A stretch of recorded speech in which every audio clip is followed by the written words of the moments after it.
Mes chers collègues, vous l'avez dit, bien gérer l'argent public, c'est possible. Et les orientations budgétaires que vous nous proposez pour l'année 2024 le démontrent une nouvelle fois. Elles sont non seulement à la hauteur des défis qui se présentent à nous, j'y reviendrai, mais elles donnent aussi et surtout les moyens d'agir au service de nos concitoyens. Car c'est bien là l'essentiel et le sens même de nos politiques et de notre engagement. Tenir parole, mettre en œuvre les actions pour lesquelles nous avons été élus, en un mot, passer de la parole aux actes, c'est ce qu'attendent nos concitoyens et c'est ce que nous proposons à travers ces orientations budgétaires. Le respect de la parole donnée, voilà ce qui compte le plus en politique. Mais il y a un préalable à cela que certains oublient trop souvent. Pour tenir ces promesses, il faut que le portefeuille soit bien géré. C'est ce à quoi nous nous sommes employés avec détermination dès le début de notre premier mandat en 2016 et les indicateurs sont toujours au vert, 7 ans après. Des dépenses de fonctionnement maîtrisées, une chasse intensive menée contre le gaspillage de l'argent public, un niveau d'épargne sans précédent, tout comme celui de notre autofinancement, avec un recours très limité à l'emprunt et une capacité de désendettement proche de 3 années, quand d'autres régions et l'État français font face à un mur de dettes. Aucune autre région française ne peut en dire autant. Les agences de notation, la Cour des comptes le soulignent année après année, nous sommes la région la mieux gérée de France. Oui, être la région la mieux gérée de France, c'est une réelle marque de fierté, car c'est ce qui nous permet d'avoir les reins solides pour agir, relever les défis qui se présentent devant nous et préparer sereinement l'avenir de notre région. Mais surtout, nous y sommes arrivés sans avoir recours à l'impôt, sans augmenter les taxes, sans endetter davantage notre région. Pendant ce temps, les exécutifs écologistes lyonnais et grenoblois, qui vous servent tant de modèles et de référentiels, font exploser la taxe foncière, plus 16,5% à Lyon, plus 33% à Grenoble. C'est ça la gestion écologiste.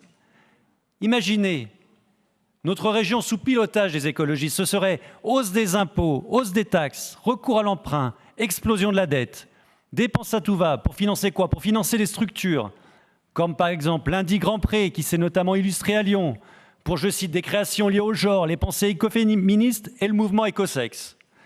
Non, vous savez, très peu pour nous, ce genre d'action, cette gestion inconsidérée, et pourtant nous n'en étions pas loin de cette situation en 2015, après les années de gestion socialo-écologiste catastrophique de l'ère Kéran. Fort heureusement, notre président de région a fait preuve de courage dès son élection pour redresser la barre et montrer que bien gérer l'argent public, c'était possible, mais surtout indispensable et même vital pour pouvoir agir. Je veux aussi souligner que nous maintenons cette bonne gestion financière malgré l'explosion de l'inflation, la remontée des taux d'intérêt, la crise énergétique, la baisse des dotations de l'État et un contexte international particulièrement tendu et incertain. Malgré cela, nous allons continuer à investir massivement avec près d'1,3 milliard d'euros, une nouvelle fois en 2024, tant et si bien qu'Auvergne-Rhône-Alpes est aujourd'hui la région française qui a le plus augmenté ses investissements depuis 2016 et de très loin. Cette enveloppe d'investissement va nous permettre notamment de continuer à déployer notre plan de relocalisation piloté par Stéphanie Pernot-Baudon, notre première vice-présidente, et qui est une franche réussite. La preuve, plus de la moitié des projets de relocalisation en France se font aujourd'hui dans notre région.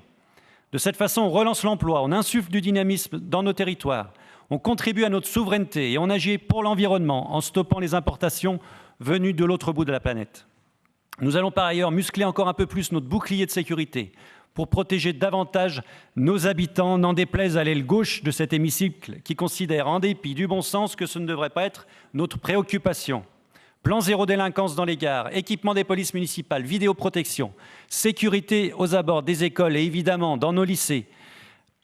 Dans le contexte actuel, nous voyons combien nous avions eu raison de nous emparer de ce sujet et d'investir pour protéger nos lycéens à l'entrée de leurs établissements et plus globalement nos habitants partout où nous le pouvons. La couverture de soins sur tout le territoire sera également densifiée. Financement des maisons de santé, accélération de la télémédecine, salariat des médecins dans les déserts médicaux, modernisation de nos hôpitaux de proximité. Nous sommes la première région de France en nombre de maisons de santé, avec plus de 300 maisons soutenues par la région dans nos villes et villages, et nous continuerons à investir pour donner accès aux soins à tous, partout sur le territoire.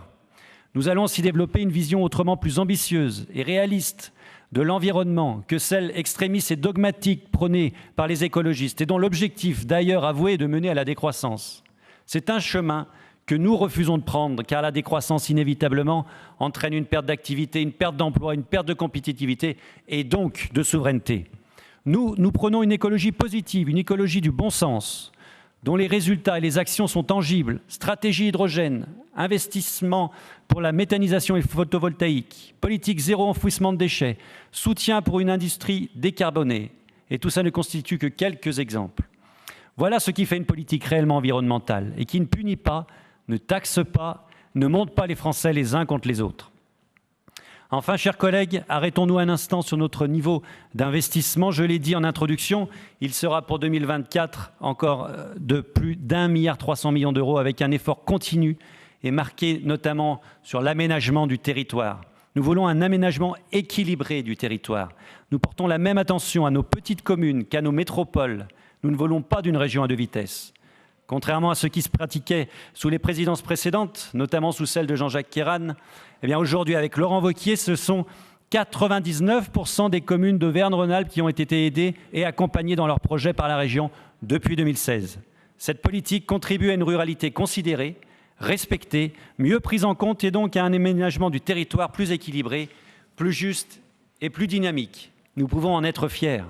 Monsieur le Président, ces orientations budgétaires pour l'année 2024 fixent un cap clair, des objectifs ambitieux et envoient un message d'optimiste pour notre territoire. Vous pouvez compter sur le groupe Les Républicains, divers droites, société civile et apparentée pour être à vos côtés et poursuivre le travail engagé au service de nos habitants. Merci.